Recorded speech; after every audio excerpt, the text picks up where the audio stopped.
ሰላም ሰላም ክቡራት ፋሚሊ ናይ ዩቲዩብ ቻናል ተኸታተልቲ ከመይ ኢኹም? ኣነ ሰላም እየ እግዚአብሔር ይመስገን። ከምቲ ሰላም ዘለኹዎ ሰላም ክትኮኑ ደይ ናይ ኩሉ ግዜ ተወኒተ ክቡራት ፋሚሊ እምበርካስ ሎማንቲ ብጣዕሚ ብልሕዝን መንገዲ ሕዝልኩም መፀ ብጣዕሚ ዝገርምን ዘሕዝንን ሙሉእ ልሙጥ ፅሑፍ ኣብ ፌስቡክ እየ ኣንቢበዮ ካብ ፅሑፍ ንእሽተይ ተረዳእኽዎ ድማ ንእሽተይ ሓሳብ ክገልጽ ይሕዘልኩም መፅእ ማለት ክቡራት ፋሚሊ ቅድማ ናይ ቻናል ሓድሽ ዝኾንኩም ላይክ ሼር ሰብስክራይብ እናገበርኩም ቤተሰብ ኩኑ ቤተሰብ ከዓ ከምቲ ልሙድ ሃናፀሪትኩም ኣይፈለየኒ ክብል ይደሊ ማለት እዩ። ብጣዕሚ ዘሕዝንን ዘገርምን እዩ። ከምቲ ኣብ ምስሊ ትሪእዎም ኣለኹም ቃታልና መዋቲ እዩ ሒዘልኩም መፅእ ማለት እዩ ቤተሰብ እዙ ቃታልና መዋቲ ድማ ነበርቲ ስዑድ ዓረብ እዮም ስደተኛታት እዮም። ብጣዕሚ ድማ ልሕዝነካ ነገር ስደተኛታት ኮይኖም ኣውዚ ብዘይ ይረብሕ ምክንያት ክቀተሉን ክበኣሱን ከለዉ ብጣዕሚ ልሕዝነካ ነገር ማለት እዩ ፋሚሊ ካብ ፅሑፍ ብዙሕ ለነግቦ እኳ እቲ ቃታልና መዋቲ ብሰንኪ ሓንቲ ጓል ብምዃኑ ተረዲአ እየ ማለት እዩ። እና ናይ ብዙሓት ኣተሓሳስባሲ ብጣዕሚ ዘሕዝነካ ነገር ብሕልፊ ደቂ ተባዕትዮ ኣሕዋተይሲ ብጓል ከማ በቃ እንደ ስብእነት ገርኩም ትወስድዎ ምክንያት ብዙሓት ደቂ ተባዕትዮ ኣለኹም ብሓንቲ ጓል ክትቃተሉ ከለኹም እንድዒ ብጣዕሚ ዘሕዝነካ ምክንያቱ ዓለም ከማካ ወዲ ከዓ ኣይትስእኒ ከማካ ጓል ከዓ ኣይትስእኒ ኩሉ ማለት እዩ ተቃኒካ ጓል ተኸይዳ ጓል ትመፅእ እያ ሰብኣይ ተኸይዱ ከዓ ሰብኣይ ዝመፅእ እሱ እውን ብትዕግስትና ብትሕትና ተፀቢኻ ናይ ባዕልኻ ዝገበረ ኣምላክ ክበካ እዩ ማለት እዩ እምበር ብሰንኪ ጓል ክሳብ ሂወት ምሕላፍ ማለት ብጣዕሚ ዘሕዝን እዩ።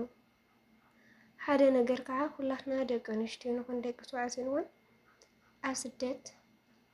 ክንቃተል ወይ ብሰብኣይ ወይ ከዓ ብሰበይቲ ኮይና ልመፀናሉ መንገዲ ዘይኮነስ ኣብ ስደት መፂና ሰሪሕና ክንልወጥ ልውልድና ክንልወጥ ልሓትና ልባዕልና ክንልወጥ ናተይ ንብሎ ስራሕ ልክንፈልጥ እዩ ስደት ብኣብኡ የምፂና ማለት እዩ። ኣብዚ ወይ ብሰብኣይ ወይ ከዓ ብሰበይቲ ክትቅጠል ከለኻ ኣብ ስደት እሞ ከዓ ኣብ ስደት ክትበኣስ ከለኻ ክትቃተል ከለኻ ግን እንድዒ ብጣዕሚ ኣቀድፍን ዘለ ተሓሳስቦ እዩ። ምክንያቱ ኣብ ስደት ብጣዕሚ ዝገርም ነገር እዩ ብሰብኣይና ብሰበይቲ ገለ እንድዒ በቃ ከም ዓድና ድዩ ሓሲብኩሞ ምክንያቱ ኣብ ዓዲስ ብዙሕ ነገር የጋጥም ብዙሕ ነገር እውን ኣሎ እዩ ኣብ ዓድኻስ ተተባእስካ ሰብ ከይረድአካ ተታዒስካ ቤተሰብ ርኢኻ ኩሉ ነገር ኣብ ስደት እዚ ግን ሽኳን ደክሳብ ሞት ትበፅሕ ብንእሽተይ ነገር ተታግንካ እውን ቃልቲ ዝረድአካ ሰብ የለና ሽርጣና ለየዕራው ማለት እዩ። እና ባዕልትናስ ትዕግስተኛታት ንኾን ባዕልትናስ ጎበዛት ንኾን ስደትና ለምፀአና ስራሕና ዘይንሰርሕ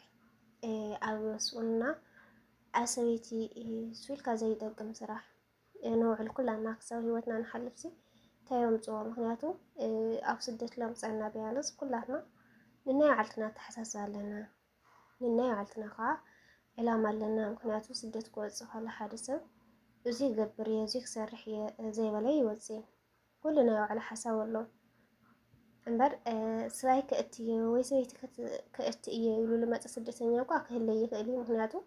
ኣይመስለካ ኣብ ዓድኻ ኮንካ ከዓ ብኽብርካ ሰብኣይ ኣይትስእኒ ሰበይቲ ከዓ ኣይትስእኒ ኣብ ዓድኻ ማለት እዩ። ስደት ግን ብዙሕ ባሕሪ ብዙሕ ፅሕሪ ብዙሕ ሕዱድ ብዙሕ ነገር ተጓዒዝካ መፂኻ ኣብዚ ብዘይረብሕ ብሰበይትና ብሰብኣይ ክትቃተል ከለኻ ሂወትካ ክትሕልፍ ከለኻ ግን ብጣዕሚ እየ ልሕዝን ብጣዕሚ እየ ዝገርም ማለት እዩ ቤተሰብ በቃ ብጣዕሚ ማለት እዩ ብሕልፊ ሓደ ሓደ ዘለኹም ደቂ ተባዕትዮ ኣሕዋተይሲ በቃ ማርያምን ብጣዕሚ ኢኹም ትገርሙ በቃ ብሕልፊ ሓንቲ ጓል ተነስተይቲ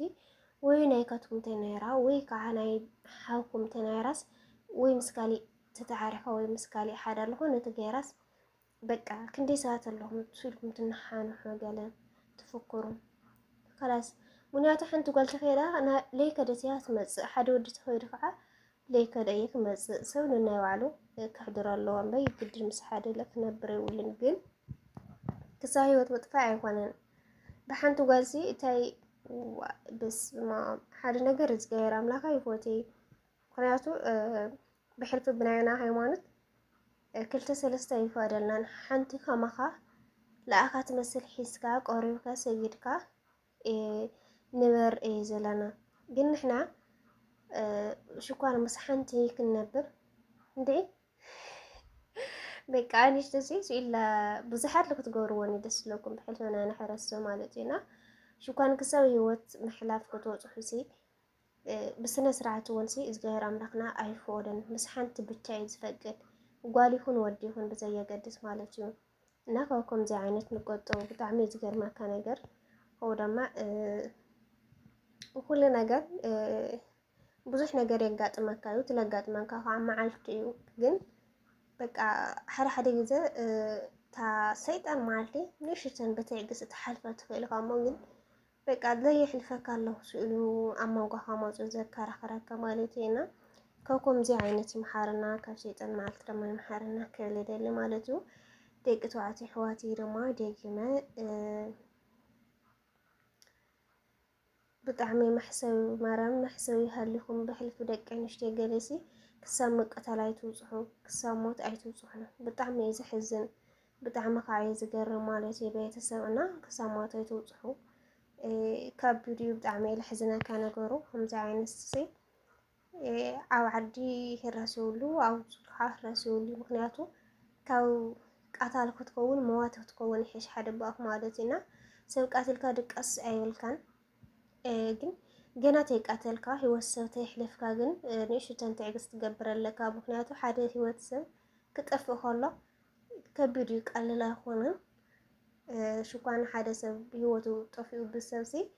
ብዝጋየር ኣምላኽ ጠፊኡ ኳስ ክንደይ ሰብ ይሓዝን ክንደይ ሰብ ይጨናነቕ ክንደይ ሰብ ከዓ ብሓዘን ይማስን ማለት እዩ ቤተሰብ እና ከምዚና ልኻማና ሰብ ልኻማና ወዲ ሰብ በቃ ኣይንጨክነሉ ምክንያቱ ኩለና ናይ ዝገበር ሓይሉ ውላድ ስለ ዝኾና ክሳብ በዓል ዝወስደና ድማ ጎበዛት ኮይና ትዕግስተኛታት ኮይና ትሕተኛታት ኮይና እቲ መዓልቲ ናይ ዝገበር ኣምላኽ ብቻ እዩ ክንፅበ ዘለና እምበር ብሰበይትና ብስብኣይ ብዘይረብሕ ነገር ላተባእስካ ክትማወትና ክትቃተል ኣይኮነን ትናትና ስራሕ ማለት እዩ ቤተሰብ እና ብጣዕሚ ዝሕዝነካ ብጣዕሚ ዝገርም ብጣዕሚ ማርያምን በቃ ትፅሑፍ ኩላ ነወዮ ኣብ ኮመንት ትገብረልኩም እያ ትፅሑፍ ከዓ ሙሉእ ልሙና ኣንብቦ ማለት እዩ ቤተሰብ ብጣዕሚ ዝሕዝነካ ዝገበር ኣምላኽ ምንም ክለ ይኽእል ትመዋት ዝገበር ኣምላኽ ምንተ ሰማይ ወርሶ ትቃተል ድማ እንዳይ